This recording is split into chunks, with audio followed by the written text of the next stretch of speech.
Hey everyone. I only have a couple of lecture videos for this unit. There's your textbook explained most of the things in these chapters really well. There's just a couple clarifications I want to make. So this first video is going to review the Saunders typology and give you a little more information about what that is, how we use it, why we're still talking about it 30 years after it's been developed. And the other one, I'm going to clarify a little bit about Mendelssohn's ideas about the victimology typologies and the victim precipitation theory, victim facilitation, and victim provocation, and the differences in those language. So this first video is going to be about Saunders typologies. Now, Saunder actually developed his typology of the three types of domestic abusers back in 1992. So we're dealing with a 30-year-old plus system. The reason we still talk about it is that his typologies were part of a bigger production that is often referred to as the Saunders report. And if you Google that, you will see that there are people still today who do case reviews of, frequently it's custody cases. They'll do group reviews of custody cases where there was a domestic violence component between the parents, and they'll evaluate it based on the criteria of the Saunders report, because he was really interested in the interaction of these different types of domestic assault motivations, typologies, and how they impacted the family and what the best treatments were going to be. So that's why we're still talking about this. There are dozens of other domestic violence typologies that exist. We talked about a lot of them in the last module. If you skipped that lecture, maybe loop back around to that, because there's several things that were discussed there. So there's lots of typologies that exist. But this is one of the first ones that came out that had really strong empirical validation, good statistics behind it, a very solid statistical analysis technique to say, hey, look, we can take all of these people, they were all men, this was all a heterosexual sample that was all men who precipitated violence against female partners. So keep that in mind. And that's why I'm going to use that language, because that's how the original research was. But this was one of the first ones that came out that really used some solid cluster analysis with the statistics and factorial analysis and things of that nature to separate out, we can take all of these domestic violence cases and statistically show that there are distinct groups of people committing this domestic violence, and they have distinct profiles.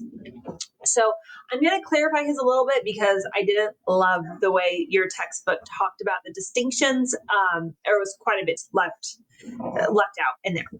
So Saunders proposed that there's three key types of domestic abusers. There's the generalized aggressor, or the generally violent aggressor, which could be abbreviated GA.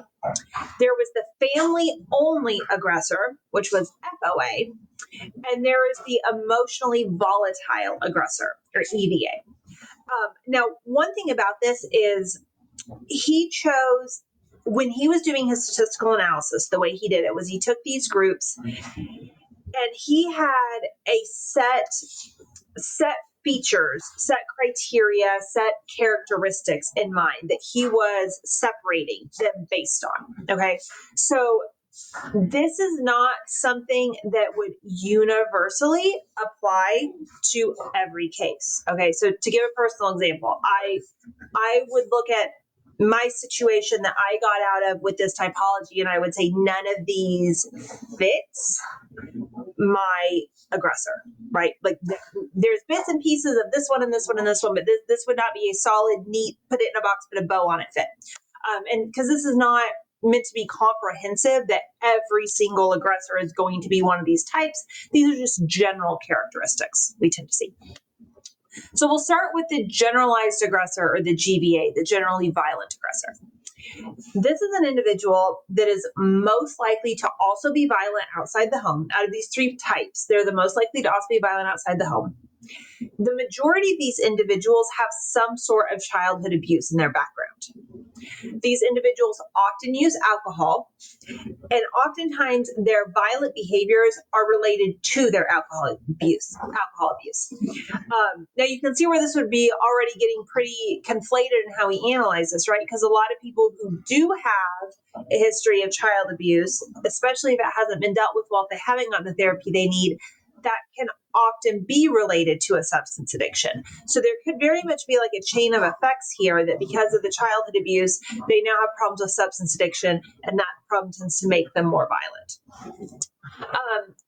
Now, these individuals show fairly low levels of depression and anger. So even though they often show violence outside of the home as well as inside of the home, it's not necessarily coming from being an overwhelmingly angry person. And here's the catch with this. There are some research discussions believe that it might not necessarily be that they're not an angry person, but it might be, since they do have a history of childhood abuse, that they're having some affective numbing, they're having some alexithymia, they're detached from their feelings, they're suppressing their emotions.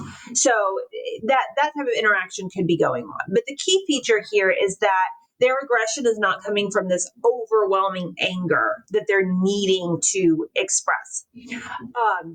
And actually, it's kind of the opposite. They tend to be pretty emotionally kind of blank.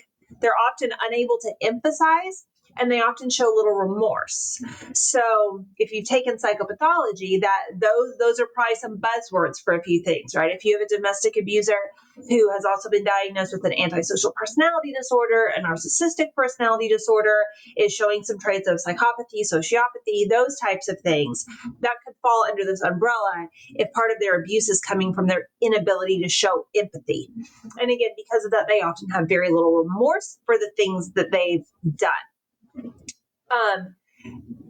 And again, these are most likely to show other types of violence beyond domestic violence, and they are most likely to use severe violence. But just in general, these are the type of people that when you find out that they've assaulted their spouse, their partner, it's the reaction of, well, that's not surprising because we saw them get into a fist fight in the parking lot of the bar last week. Like they're people who just tend to be overall generally violent and aggressive. The next typology is the family-only aggressors, or the FOAs. Now, this is a very different motivation behind the aggression. The theory here is that these are individuals where aggression usually comes from they lack communication skills and they're avoiding conflict, and they're unable to express anger appropriately through communication. So the assaults basically become the outlet for expressing that anger because there's not the communication skills to express it verbally and work through it verbally. They're suppressing their feelings, their anger, their frustration, because they're conflict avoidant people. They're suppressing them until they can't anymore. If you remember our discussion from the last module, these are individuals that often you'll see that displacement type reaction. They have a stressful job, they have anger at work, they have something happen, and they come home and they displace that anger within the household, and it results in a partner assault. We often see that in this particular grouping of individuals. They often also abuse alcohol, which again, people with poor stress management skills often do that. They often abuse alcohol, and one thing that was really interesting about these participants, about half the time, their violence was found to be directly associated with their alcohol use. But on the flip side, these are the individuals that have the most satisfaction in their romantic relationships and tend to have the least overall conflict. So it's not like these high conflict, always intense. It's, again, I can't handle my anger, I can't express my anger, I can't communicate my anger, I'm going to shove it all in until I can't anymore and then blow up. And then things are going to be fine again for however long a period of time. Not making it okay, just saying this is a very different type of domestic violence relationship than what we see in the other two.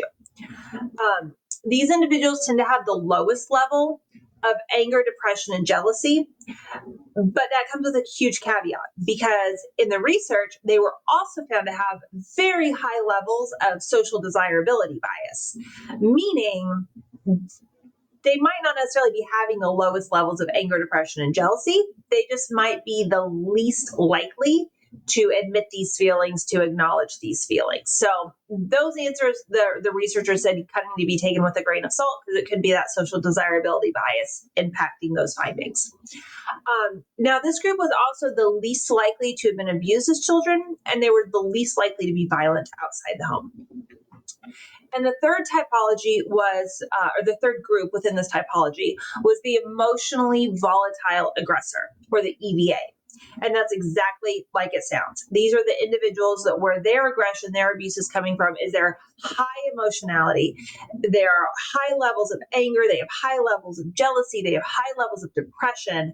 And the assault, the aggression tends to be an outpouring of those emotionally volatile, negative emotions. The other thing that was really interesting within this group is their levels of anger and depression and jealousy were also very highly correlated with both avoidant and passive aggressive tendency scales. So you might also see some of those characteristics coming in as well. They have the highest rates of being jealous of their partner. They have the highest rates of expressing that they fear losing their partner. And they also have the highest rates of psychological abuse. And they have very little self-control in expressing these emotions, which is where the aggressive tendencies tend to come from. Now, on the flip side of this, these were also the individuals in all three types. These were the individuals that were most likely to have been in counseling at some point in the past and to have been compliant with that counseling. So these individuals probably have some better self-insight than the other two groups, and that they realize, okay, I'm emotionally problematic. The way I express my emotions is problematic. The way I feel my emotions is problematic. I might need to get help for this. Or perhaps they've had family members, friends, whatever, push them into counseling. Whatever the motivation may be, this group was the most likely to have had counseling in the past and showed a pretty good compliance rate with it. So that is a clarification of Saunders' three different types of domestic abusers. Again, his research was based solely on a male aggressor with a female romantic partner. So keep that caveat in mind.